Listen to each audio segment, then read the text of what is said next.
The email that changed everything came on a Tuesday morning.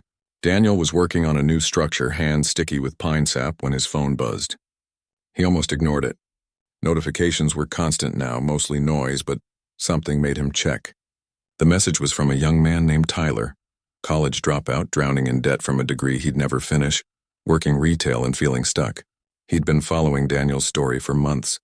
The message was long, rambling, desperate. "I want to do what you did, but I don't know how to start. I don't have land or savings or skills. I'm just stuck, and your story is the only thing that makes me think maybe I don't have to be stuck forever. Can you help?" Daniel read it twice. He got messages like this regularly. Usually he sent brief encouragement and moved on. But something about this one stuck with him. Maybe it was the raw honesty. Maybe it was remembering his own desperation 3 years ago. He wrote back. Not just encouragement this time. Real advice. Step-by-step guidance. Resources that had helped him. Mistakes to avoid. The conversation continued over several days. Tyler asked smart questions.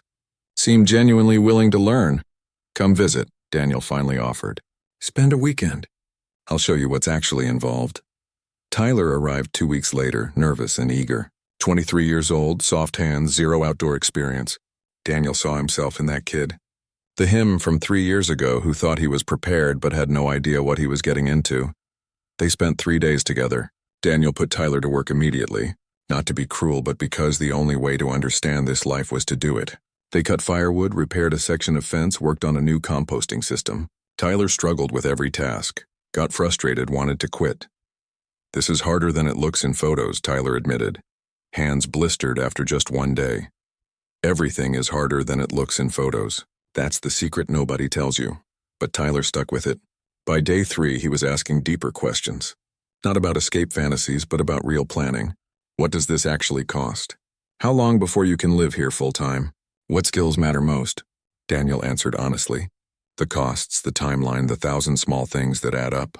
He didn't sugarcoat it. This life wasn't for everyone. It required sacrifice most people weren't willing to make. "I'm not trying to talk you out of it," Daniel said, "but I'm not going to lie about what it takes either. You need to go into this with eyes wide open." When Tyler left, Daniel thought that would be the end of it. But Tyler kept in touch, started actually preparing, saved money, took woodworking classes, researched land prices. 6 months later, he'd bought 10 acres in Montana and was starting his own journey. Other people reached out with similar stories. Some just wanted encouragement. Others wanted practical mentorship. Daniel found himself becoming an accidental teacher to a growing community of people attempting similar life changes. That's when the idea hit him. Why not make it official? He started hosting weekend workshops on his property. Sustainable building basics, he called them. Limited to 6 people at a time. Hands-on learning, no romanticizing the challenges. People paid enough to cover materials and Daniel's time, but he kept costs reasonable. The first workshop felt awkward. Daniel had never taught before, but his students were eager and he knew the material inside out. By the end of the weekend, 6 people had learned basic framing, understood solar power systems, and grasped the reality of what building a sustainable life actually required. "This is what I needed," one student said. Not inspiration. Actual skills and honest information. The workshops grew. Word spread. Daniel started offering different focuses. Advanced carpentry, permaculture basics, off-grid systems. Each workshop was small and intensive. People left with real knowledge, not just motivation. He built additional structures to accommodate the teaching. A bunkhouse for workshop participants, an outdoor classroom space, a proper demonstration area where he could show techniques clearly. The property evolved from personal sanctuary to learning center without losing its soul. The workshop solved another problem too. They gave purpose to all the attention. Daniel wasn't just famous for building something cool anymore. He was actively helping others build their own versions of a different life. By year 4, he was hosting workshops every month. His students ranged from college kids to retirees. Some went on to start their own projects. Others just wanted to learn skills for their own homes. A few became friends who visited regularly. One student was particularly memorable. Woman in her 50s, recently divorced, starting over. She arrived scared and uncertain, left confident and capable. 6 months later, she sent photos of the tiny cabin she'd built on family land. It wasn't fancy, but it was hers, built with her own hands. "You showed me I could do this," her message said. "I needed someone to believe in me before I could believe in myself." That meant more to Daniel than any architecture award ever had. The teaching led to other opportunities. A publisher approached him about writing a practical guide. Not a coffee table book of pretty photos, but a real manual for people serious about making similar changes. Daniel spent his winters writing, documenting every technique he'd learned, every mistake he'd made, every shortcut that actually worked. The book took 2 years to complete. Daniel insisted on honesty over inspiration. He included his failures prominently. The leaked roof, the backwards flue, the moment he'd almost bled out from an axe wound. People needed to know the real story, not the filtered version. "They laughed when he left" was the title the publisher wanted. Daniel hated it. Too clickbait, too focused on proving others wrong. But he also understood that the title would get people to pick up the book, and inside was information that could actually help them. The book sold unexpectedly well. Not bestseller numbers, but steady sales to people who actually wanted to learn. Reviews praised its honesty. One reviewer wrote, "Finally, a book that treats readers like adults. No fantasy promises, just real information from someone who's actually done it." More importantly, the book became a resource for people who couldn't attend workshops.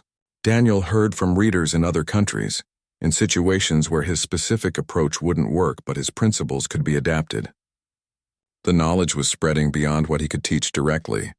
By year 5, Daniel had built something beyond his original vision. Not just a forest sanctuary, but a community. Not just physical structures, but a network of people helping each other attempt alternative lives. Other property owners started reaching out. People who'd started similar projects asked to host workshops on their land. The teaching model began spreading. Daniel trained some of his best former students to teach their own workshops. The movement was becoming bigger than him. He created apprenticeship programs. People could come stay for months working on projects while learning intensively. Some apprentices were between careers. Others were young people looking for direction. A few were older folks who'd spent decades in conventional careers and wanted something real before they ran out of time. The apprentices brought energy and help. In exchange for free labor, Daniel gave them skills that would serve them for life. It was a fair trade. Some moved on quickly. Others stayed longer, becoming part of the property's rhythm. One apprentice in particular became almost like family.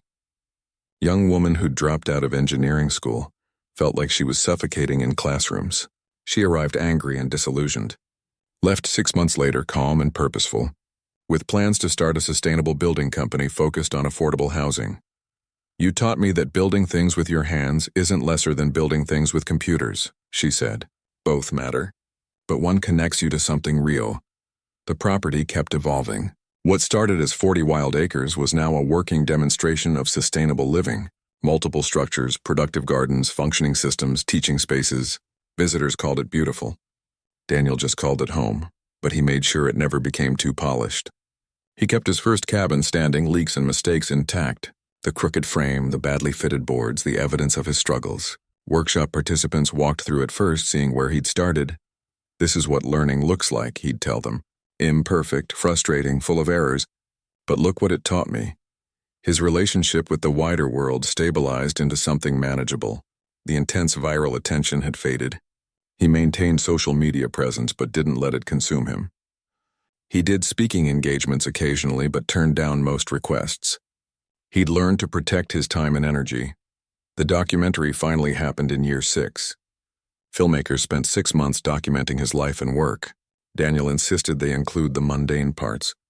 The repetitive tasks, the boring maintenance, the days nothing exciting happened. Real life wasn't highlight reels. When the documentary premiered, his mother attended the screening. Seeing her son's journey compressed into 90 minutes made her emotional. "I was so scared for you," she admitted. "I thought I was going to lose you to the wilderness. Instead, the wilderness saved you." She was right. The forest had saved him, but not in some mystical way. It saved him by making him learn, grow, fail, and persist. By forcing him to become someone capable of building a life with his own hands. The best moments now were quiet ones. Morning coffee on his tree platform, watching fog lift from the canopy, evening fires with workshop participants sharing stories, solo days of physical work, hands busy, mind at peace. These were the moments that made everything worth it. People still occasionally asked if he regretted leaving Chicago. The question didn't make sense anymore. That was a different person. That was someone living a life that looked successful but felt hollow. This person, the one with rough hands and a forest full of things he'd built, wasn't the same person who'd made that choice 6 years ago. Sometimes former colleagues reached out. A few had left the corporate world themselves, inspired or just burned out. Others stayed but with new perspective. One former colleague visited and admitted he couldn't do what Daniel had done. "But knowing you did it changes how I think about my choices," he said. "I'm still in the office, but I'm there because I choose it now, not because I don't know there are other options." Maybe that was the real legacy. Not converting everyone to forest living, but showing that conventional paths weren't the only paths, that it was possible to completely reinvent yourself if you were willing to pay the price. Tyler, the college dropout who'd reached out years ago, now had his own established homestead in Montana. He hosted workshops too, teaching what Daniel had taught him. The ripple effect kept spreading. The woman who'd given him $5,000 visited again in year 7. She'd finally bought land herself. Not building full-time at her age, she said, but creating a space for her grandchildren, a place to teach them about nature, self-sufficiency, and choosing your own path. "You gave me the courage," she said, showing photos of her progress. Better late than never. Daniel helped when he could. Advice, encouragement, occasionally hands-on assistance for students who got stuck. But he'd learned that everyone's journey had to be their own. He could light the way but couldn't walk the path for them. His grandfather's journal was full now. Thousands of pages of sketches, notes, lessons, and stories. The dream his grandfather had never pursued had become Daniel's reality. And through teaching others, it was becoming many people's reality. On quiet evenings, Daniel sometimes thought about the version of himself who'd stood in that Chicago conference room 6 years ago, announcing his crazy plan. That version had no idea what was coming. The struggles, the growth, the pain, the triumph. If he'd known, would he still have done it? Absolutely. Without hesitation. This life wasn't easier than the corporate world. In many ways it was harder, but it was real in a way that polished skyscrapers never were. The forest had taught him something fundamental. You build your life the same way you build anything else. One choice at a time. One board at a time. One day at a time. Some of it will be wrong and need rebuilding. Some will be harder than expected. But if you persist, if you learn, if you refuse to quit, eventually you'll look back and realize you've built something extraordinary. Not because it's perfect, because it's yours. People had laughed when he left the city to live in the forest. Now those same people shared his story as inspiration, but Daniel didn't build his forest compound to prove doubters wrong. He built it because the alternative was spending his life wishing he had. That made all the difference. He wasn't running from something. He was running towards something, and that something turned out to be better than he'd ever imagined. Not just the structures or the land, but the person he'd become. Someone capable, someone genuine, someone who'd chosen his path and built his life deliberately, with his own hands and his own vision. That was the real story, not the buildings or the viral photos or the workshops. The story was about transformation, about courage, about refusing to accept that the conventional path was the only path. Daniel stood in his forest as the sun set, looking at everything he'd built. The structures, the systems, the community, the legacy, none of it existed 6 years ago. All of it existed because one person decided to try. If that wasn't proof that another way was possible, nothing was. His grandfather's journal had one empty page left. Daniel picked up his pen and wrote, Year 7. Still building. Still learning. Still alive. That's enough. The internet works in strange ways. One day Daniel was alone in his forest, unknown and forgotten. 3 days after the photographer posted her images, his email inbox had 400 messages. A week later, thousands. The photos had gone viral, spreading across social media platforms faster than Daniel could track. Architecture blogs picked them up. Design websites featured them. Environmental groups shared them. News outlets requested interviews. It was overwhelming. Daniel sat in his tree platform, laptop balanced on his knees, scrolling through messages from strangers. Most were positive. People calling him an inspiration, a visionary, a genius. It felt weird. He wasn't any of those things. He was just a guy who'd learned to use a hammer and refused to give up. But some messages made him pause. People asking for advice. People planning their own escapes from corporate life. People saying his story gave them hope that another way was possible.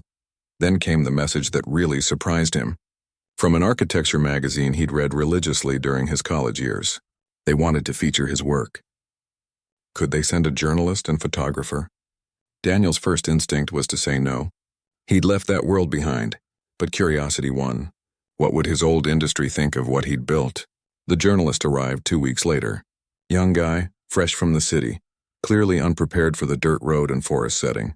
He stumbled out of his rental car looking like he'd driven to a different planet. So this is where you live? He looked around, probably comparing it to his downtown apartment. This is home, Daniel confirmed. They spent 2 days together. The journalist asked detailed questions about construction techniques, sustainability systems, design philosophy. He seemed genuinely fascinated, but he also kept asking about the old life. Don't you miss it? The city, the career, the prestige? Daniel thought about how to answer honestly. I miss good coffee sometimes. And bookstores. But the career? The prestige? No, that stuff doesn't matter out here. But you gave up so much. I gave up things that were making me miserable to gain things that make me happy. That's not sacrifice. That's common sense. The article ran a month later. Daniel's mother called him crying happy tears. His old colleagues, the ones who'd laughed and made bets, were suddenly sliding into his messages with apologies and congratulations. The ones who'd been so certain he'd fail within months were now acting like they'd always believed in him. That stung a little. Where were these people when he was struggling through his first winter, when he was alone and doubting everything? But the article also brought something unexpected. Serious attention from the architecture community. Not just curiosity, but respect. Other architects started reaching out, asking technical questions about his methods. Universities invited him to give talks. Professional organizations wanted him on panels about sustainable design. His ex-girlfriend sent a long message. She'd seen the articles, the photos. She said she'd made a mistake leaving. Said she understood now what he'd been trying to do. Asked if maybe they could talk, visit, see where things went. Daniel read her message twice, then deleted it. That door had closed. She'd chosen comfort over faith in him, and he didn't blame her. But going backwards wasn't an option anymore. The attention grew beyond architecture circles. Documentary filmmakers wanted to tell his story. Television producers pitched reality show concepts. Book publishers offered contracts. Everyone wanted a piece of what he'd built. Daniel said no to most of it. The documentary he might consider someday, but not yet. The reality show was absolutely not happening. The book maybe, but only if he could write it himself and control the story. What he couldn't control was people showing up. That started around month 28. Strangers appeared at the edge of his property, having found the location through internet detective work. Some were respectful, asking permission. Others just wandered in taking photos like his home was a tourist attraction. You can't be here, Daniel told one group who'd brought a picnic lunch. But the photos are online. We just wanted to see it in person. It's private property, and my home. They left reluctantly, but others came. It got to the point where Daniel spent time each week asking trespassers to leave. His peaceful sanctuary was becoming less peaceful. The local man who'd befriended him offered advice. Put up better signs. Make the boundaries clear. Some people need to be told no 3 times before they hear it once. Daniel installed better signage and built a proper gate at the property entrance. It helped, but not entirely. Fame, even minor internet fame, came with complications he hadn't anticipated. But not all visitors were unwelcome. Some were genuinely interested in learning. Young architects asked to visit and study his techniques. Students writing theses on sustainable building requested interviews. Other people attempting similar projects wanted guidance. Daniel started saying yes selectively. If someone seemed serious and respectful, he'd give them a tour and answer questions. He remembered being that person 2 years ago. Overwhelmed and uncertain. If he could help someone else's journey, why not? One visitor stood out. Older woman, probably mid-60s, who'd driven 8 hours to see his property. She walked the grounds quietly, barely speaking, just observing everything carefully. This is what I wanted to build 30 years ago, she finally said.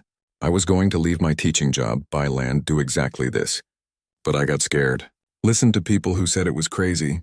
Now I'm retired and I think about that decision constantly. It's not too late, Daniel offered. She smiled sadly. Maybe. But I probably don't have the energy I once did. The courage either. They talked for hours. She understood what he'd built in a way most visitors didn't. Not just the structures, but the philosophy behind them. The choice to step away from convention. The courage it took to rebuild yourself from nothing. Before she left, she pressed an envelope into his hand. Inside was a check for $5,000 for your work, she said. Not the building work. The work of showing people another way is possible. Daniel tried to refuse, but she insisted. Let me be part of this, even in a small way. Let me fund whatever you build next. He kept the check, used it to buy materials for his next project. But more than the money, her visit reminded him why the attention might be worth tolerating. His story mattered to people. His choice to try something different gave other people permission to dream bigger. The messages kept coming. People planning their own escapes.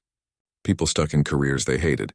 People who'd forgotten they could choose different lives. They thanked him for showing what was possible. Daniel didn't feel like an inspiration. He felt like someone who'd gotten lucky and stubborn in equal measure. But he answered the messages when he could, offering what advice he had. Start smaller than you think you need to. Learn one skill at a time. Expect to fail constantly. Don't quit when it gets hard, because it will get hard. Find your own reasons, not someone else's. The attention also reconnected him with people from his old life. Not everyone had left. Some had quietly hoped he'd succeed. They reached out now, congratulating him, asking questions about their own dreams. One former colleague admitted he'd been jealous the whole time. You did what I wish I had the guts to do. I'm still in that office, still miserable, still telling myself someday. So leave, Daniel said. I can't. Mortgage, kids, responsibilities. Those are reasons, not excuses. But they're your reasons, not mine. I can't tell you what's right, but he understood. Not everyone could do what he'd done. Not everyone should. His path wasn't the only path. But maybe his story could help people find their own paths, whatever those looked like. Month 30 brought the most surprising development. A call from a building supply company. They'd seen his work, loved his approach to sustainable construction. Would he consider being a spokesperson? Share his techniques and videos? They'd pay well and give him creative control. Daniel almost said no automatically, but he thought about it. The money would let him build more, experiment with new ideas. And if he could teach people better building methods, wasn't that worthwhile? He negotiated a deal that felt right. A few videos a year, demonstrating techniques he'd developed. No fake enthusiasm, no selling out, just honest instruction about building better. They agreed. The first video went up in month 32. Daniel demonstrating how to build a living roof system. Within a week, it had 300,000 views. People loved seeing real skills taught by someone who'd learned them the hard way. More opportunities followed. Speaking engagements that actually paid, consulting work for architects interested in sustainable design, a regular column in a building magazine. Daniel picked carefully, only saying yes to things that felt authentic. The money was strange. After 2 years of watching his savings drain away, suddenly he was earning again. Not city architect salary, but enough, more than enough for his simple life. He invested it back into the property, better tools, more ambitious projects, systems that would last decades. He also set aside funds to help others, people who wanted to learn but couldn't afford the startup costs. By month 36, 3 years after leaving Chicago, Daniel had gone from forgotten joke to minor celebrity in certain circles.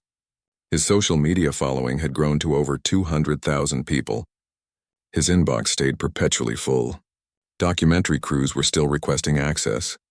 It was weird being known for building something with his own hands. In Chicago, he'd been known for designs other people built. This felt more real but also more invasive. These structures were his home, not portfolio pieces. Still, he couldn't entirely regret the attention. It had connected him with interesting people, created opportunities, and apparently given hope to others feeling trapped by conventional expectations. His mother visited again, this time bringing his aunt and uncle. They walked the property in amazement. Your father would have loved this, his uncle said. He used to talk about doing something like this. Never did, but he talked about it. That drawer of brochures, those someday dreams. Daniel had built this partly for himself, but also partly for his father. Proof that someday could become today if you were willing to pay the price. The laughing voices from 3 years ago were silent now. The colleagues who'd bet against him had been proven wrong. The friends who'd mocked him were now sharing his articles. The world that said he was crazy was now calling him visionary. But Daniel knew better. He wasn't visionary. He was just someone who'd been unhappy enough to try something different and stubborn enough to stick with it when it got hard. The real question was what came next. He'd built his sanctuary, proven his doubters wrong, made a life that felt authentic, but he'd also learned that nothing stays the same. The forest had taught him that. Everything grows, changes, evolves. His next evolution was coming. He could feel it. The attention, the messages, the people reaching out. Something was building towards something bigger. He just didn't know what yet. Spring arrived like a gift Daniel didn't know he'd been waiting for. The snow melted, revealing ground he could actually work with. The creek ran full and loud. Birds returned. After the brutal isolation of winter, the forest felt alive again. So did he. 12 months in, and Daniel had survived what most people said was impossible. But survival wasn't enough anymore. He didn't leave a career just to exist in the woods. He left to build something. Now finally he had the skills to do it. His hands had been learning all winter even when he couldn't see progress. Now they knew things. How to read wood grain, how to swing a hammer efficiently, how to measure by eye when precision mattered and when it didn't. The knowledge lived in his muscles now, not just his head. He stood in the clearing he'd spent a year creating and pulled out fresh paper. Time to design for real. The first cabin had been about survival. This next phase was about something bigger. Daniel's background as an architect meant he saw possibilities other people might miss. He didn't want to just build on the land. He wanted to build with it. Let the forest be part of the design, not something to clear away. He sketched for days. Unlike his corporate work with CAD software and rigid building codes, this was pure creativity. What if structures could flow between trees instead of replacing them? What if buildings could follow the natural contours instead of fighting them? What if architecture and nature weren't opponents? The main structure started taking shape that spring. Daniel had learned from every mistake of his first cabin. This foundation was level, checked, and rechecked. The posts were precisely cut. He worked slowly, taking his time, doing it right. But he also added something new. Instead of standard framing, he incorporated living trees as support posts. Ancient Douglas firs that had stood here for centuries became part of his structure. He built around them, with them, creating something that felt less like construction and more like collaboration. The roof was his masterpiece. Not just functional but beautiful. He created a living roof, learning techniques from books and videos and trial and error, soil and native plants on top of waterproof membrane. It required precise engineering to handle the weight, but the result was stunning. The building seemed to emerge from the landscape rather than sit on top of it. Word spread locally. People were curious about the city guy who'd somehow made it through winter. A few neighbors stopped by ostensibly to check if he needed anything, but really to see what he was building. They were surprised. This wasn't some rough survival shelter. This was craftsmanship. This was art. You build this yourself? One neighbor asked, running his hand along a perfectly fitted timber joint. Every bit, Daniel said. The pride in his voice surprised him. He'd been proud of his skyscraper designs, but this felt different. Those buildings had his name on them, but hundreds of people had built them. This was his hands, his sweat, his learning. The workshop came next. Daniel needed a proper space for tools and for the more intricate work he had planned. He milled his own lumber now, having saved up for a portable sawmill. The trees he used were ones that had fallen naturally or were diseased and needed to come down anyway. He wasted nothing. The workshop had massive windows facing east to catch morning light. He designed the workbenches at exactly the right height for his body. Every tool had its place. It was his architecture background showing, thinking about workflow and efficiency, but applied to something real and personal. Then came the project that would change everything. Daniel had always been drawn to the oldest trees on his property. Massive pines and firs that had probably been saplings before his grandparents were born. One afternoon, sitting beneath them, he had an idea. Not a treehouse like a kid would build. Something better. A network of elevated structures connected by bridges and walkways that existed among the branches without harming the trees. It was ambitious. Probably too ambitious. But Daniel had learned something over the past year. The only way to find out what's possible is to try. He started with the engineering. Weight distribution, attachment points that wouldn't damage bark, materials that could flex with wind and tree movement. His architecture degree finally merged with his hard-won building skills. He understood both the theory and the practice now. The first platform went up in May, 30 feet off the ground, wrapped around a tree trunk that was 3 feet wide. Daniel built it using techniques he'd invented, mixing traditional carpentry with his own innovations. The platform seemed to float among the branches. Standing up there for the first time, looking out across the canopy, Daniel felt something he'd been missing since leaving Chicago.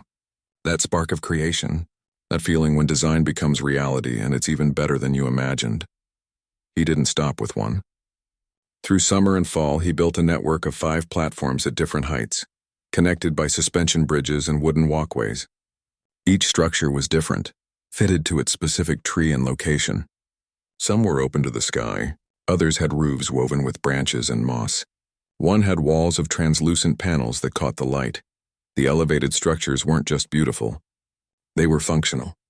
Daniel moved his sleeping space to one of them, waking up in the canopy with birds at eye level and sunrise streaming through pine needles, beat any penthouse view he'd ever had. Back on the ground, he tackled water systems. He'd been hauling and filtering water for over a year. Now he engineered something better. A spring-fed system with proper filtration, gravity flow pipes he'd installed himself, storage tanks that could handle the property's needs. It took months but transformed his daily life. The garden expanded beyond anything he'd initially planned. Daniel discovered he loved growing food. There was something deeply satisfying about eating vegetables he'd planted, tended, and harvested himself. He built raised beds from lumber he'd milled, created a composting system, started thinking about perennial food forests. He installed solar panels, properly this time, with battery backup he'd researched extensively. The system provided enough power for lights, tools, and basic electronics. Not the endless electricity of city life, but enough, more than enough. By the end of year 2, the property had transformed. What had been wild, overgrown forest was now wild, intentional forest. Daniel's structures didn't dominate the landscape. They enhanced it. Visitors said it felt magical, like stumbling into a fairy tale. But Daniel wasn't building for visitors. He was building for himself, following a vision he was still discovering. Every structure taught him something new. Every project pushed his skills further. He built a greenhouse using reclaimed windows and clever ventilation design. Started bee colonies, building beautiful hives that served the bees' needs first and his honey needs second. Created an outdoor kitchen with a wood-fired oven he'd constructed from local clay and stone. The most ambitious structure was the gathering pavilion. Open on all sides with a soaring roof supported by natural tree trunks, Daniel designed it as a space for community. Though he didn't have a community yet, something told him to build it anyway. The space would find its purpose. His mother visited that second summer. She'd been anxious the entire drive, worried about what condition she'd find her son in. When she stepped out of her car and saw what he'd built, she cried, "This is incredible. This is beautiful." I had no idea. They walked the property together. Daniel showed her everything, explaining his techniques and his still evolving plans. She touched the structures like she couldn't quite believe they were real. "Are you happy?" she asked finally. He thought about it. Happy wasn't quite the right word. He worked harder here than he ever had in Chicago, made less money, lived more simply, dealt with challenges constantly. But there was a rightness to it. A feeling of being exactly where he should be, doing exactly what he should do. "Yeah, Mom. I really am." "Your father would be proud," she said quietly. This is what he dreamed about but never did. That meant more than she probably knew. The local man who'd helped him that first winter became something like a friend. He'd stop by every few weeks, supposedly to check boundaries or discuss forest management, but really just to talk. He brought knowledge about the land that books couldn't teach. Which plants were useful, where animals traveled, how to read weather signs. "You've gone from city boy to builder," he said one afternoon, examining Daniel's latest project. "That's something. I'm still learning. Everyone is. The day you stop learning is the day you stop improving." Daniel documented everything in his grandfather's journal. Sketches, notes, lessons learned. The journal his grandfather had barely filled was now packed with the story of this place. He wished his grandfather could see it. But in a way, maybe he could. His dream was happening just a generation late. By month 24, Daniel had built 10 major structures, established gardens and food systems, created water and power infrastructure, and turned 40 acres of wild forest into something extraordinary. He'd gone from a man who could barely hammer a nail straight to someone who could design and build complex structures entirely by himself. People back in Chicago had no idea. He'd stopped checking social media entirely, stopped caring what his old life thought. That world felt distant now, like it had happened to someone else. But the wider world was about to discover what he'd built, and when it did, everything would change again. One afternoon, a woman appeared at the edge of his property. She'd been hiking in the area and spotted his tree structures from a distance. Asked if she could look around. She was a photographer, she explained, always looking for interesting subjects. Daniel almost said no. He'd built this place for himself, not for show. But something made him say yes. She spent 2 hours photographing everything. The way light filtered through the living roofs, the curve of his walkways through the trees, the integration of his structures with the forest. She was good, Daniel could tell. She saw what he'd been trying to create. "Can I post some of these online?" she asked before leaving. "With your permission." "These are remarkable," he shrugged. Sure, why not? He didn't think much of it. Didn't realize he'd just opened a door he couldn't close. Didn't know that within days, his private forest sanctuary would become something very public. The photographer had 500,000 followers. When she posted his story, the internet paid attention. The quiet chapter of Daniel's journey was ending. The next chapter was about to begin, whether he was ready or not. The tent leaked. Of course it leaked. Daniel had spent $400 on what the website called a premium 4-season shelter, and rain was dripping directly onto his sleeping bag. It was his 3rd night on the property, and he was already questioning every decision that led him here. He'd thought he was prepared. He'd made lists, watched tutorials, bought quality gear, but lying there in the dark, listening to water plop onto fabric, he realized something important. Watching videos about camping and actually camping were completely different things. The first week was humbling in ways he hadn't expected. Clearing land turned out to be backbreaking work. Each swing of the axe sent shocks up his arms. His hands, used to holding pens and computer mice, developed blisters that burst and bled. By day 3, he could barely grip anything. He'd brought work gloves, but they were the wrong kind. Too thick for detail work, too thin for real protection. He made a note in his grandfather's journal. "Everything I think I know is wrong. Start from zero." The generator he'd bought kept cutting out. He'd spent an entire morning trying to figure out why before realizing he'd mixed gas and oil in the wrong ratio. 2-stroke engines apparently were finicky. He felt stupid. He had a degree in architecture, had designed buildings worth millions, but he couldn't get a simple generator to run. Food was another learning curve.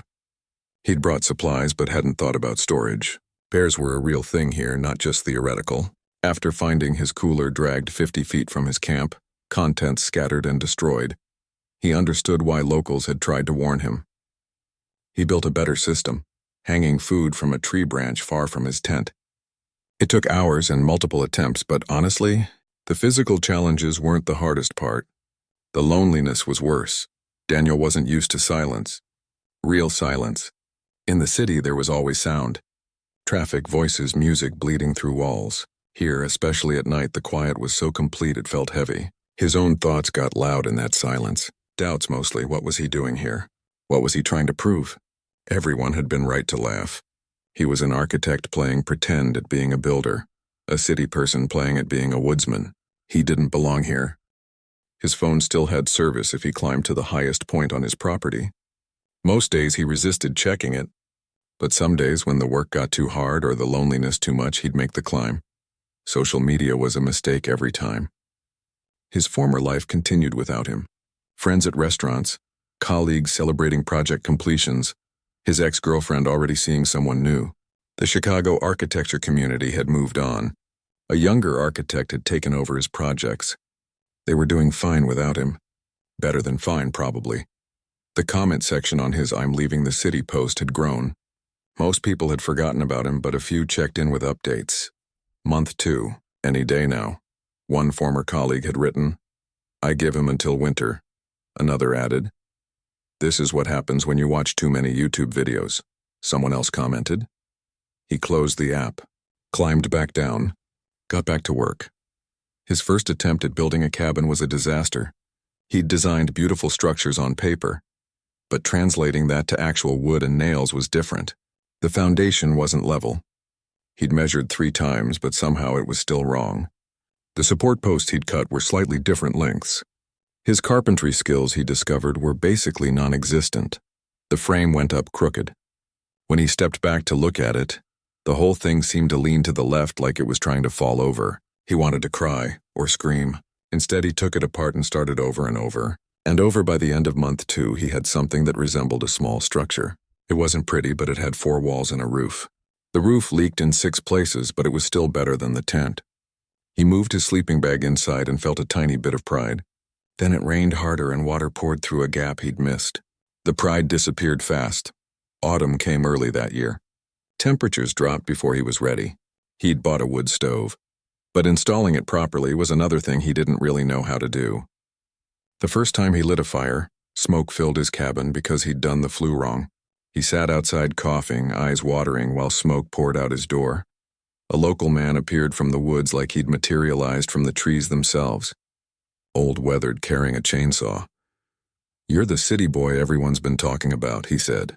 Not a question. Daniel wiped his eyes. "That obvious? Your flue's backwards, and you're using wet wood, and about 6 other things are wrong." The man, it turned out, lived about 3 miles away. He'd been curious about the newcomer, but had waited to see if Daniel would give up and leave. Most people did, apparently. The forest had a way of sending people back to wherever they came from. "You planning to stick around?" the man asked. "Trying to." Trying and doing are different things. The man showed him how to fix the stove, explained about seasoning wood, about drafts, about 100 small things that made the difference between freezing and staying warm. He didn't offer to help, just explained. Daniel appreciated that. He didn't want pity or rescue. He wanted to learn. "You'll figure it out or you won't," the man said before leaving. "Forest doesn't care about your resume." That became Daniel's mantra. The forest doesn't care. It didn't care that he'd graduated top of his class. Didn't care about his portfolio or his awards or his 6-figure salary. The forest only cared about what he could actually do with his hands, so he learned. Every failure became a lesson. The boards that split taught him about grain direction. The joints that failed taught him about proper technique. The structures that leaked taught him about watersheds and drainage. It was expensive education. His savings account got smaller with each mistake.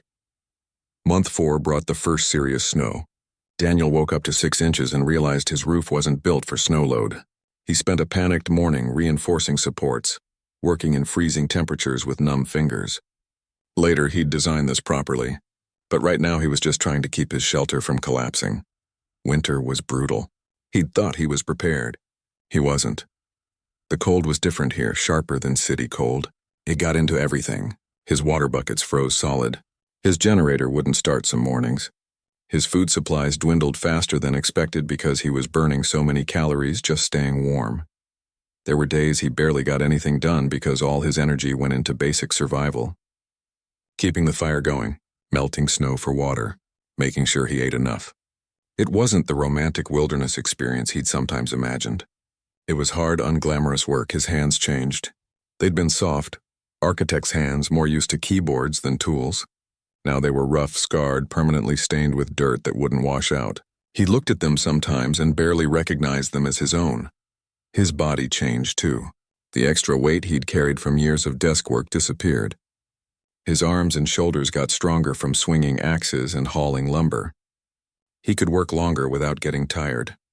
The soft city person was being replaced by someone harder, more capable, but the mental challenges were still there. Some days he'd sit in his cabin and wonder what he was trying to build. A life, a home, proof that everyone was wrong. He wasn't sure anymore. He'd stopped checking social media, stopped caring what his old life was doing. But he knew people were still waiting for him to fail, still checking to see when he'd come crawling back to civilization. 6 months in, his mother called. The service was terrible, but he could hear her worry. "Are you eating enough? Are you safe? Please tell me you're being safe." "I'm fine, Mom." "You don't sound fine. You sound exhausted." He was exhausted, bone-deep tired in a way he'd never experienced, but also alive. Every muscle ache, every callus, every small victory felt real in a way his old life never had. "I'm not coming back," he told her. Silence on the line. Then quietly, "I know. The worst moment came in month 7. He'd been working on extending his cabin when the axe slipped. The blade caught his leg not deep but deep enough. Blood soaked through his jeans. He was 3 hours from the nearest hospital, alone with no one to help. He sat on the ground, applying pressure with a shirt he'd torn into strips, and thought, this is how stupid dreams end. Not with epic failure, but with small mistakes that add up. But he didn't bleed out. He dressed the wound, cleaned it with whiskey that burned like fire, and wrapped it tight. It hurt for weeks and left a scar. He still has that scar. Sometimes he touches it and remembers the moment he thought he might have gone too far. But he didn't quit. Even then, bleeding in the forest with no help coming, he didn't want to quit. By month 8, something shifted. Not suddenly, but gradually. The work got slightly easier. His hands knew what to do without his brain having to think through every step. He could eyeball a measurement and get it close enough. He understood his tools, his materials, how things fit together. His cabin was still rough, still leaked in a few spots, but it was weatherproof enough. He'd built a proper foundation for a workshop. Had lumber drying under a covered area he'd constructed. His garden plot was ready for spring planting. People back in Chicago probably thought he was dead. Or had given up. Or was living in squalor, barely surviving. They'd be surprised to know he was still here. Still building. Still learning.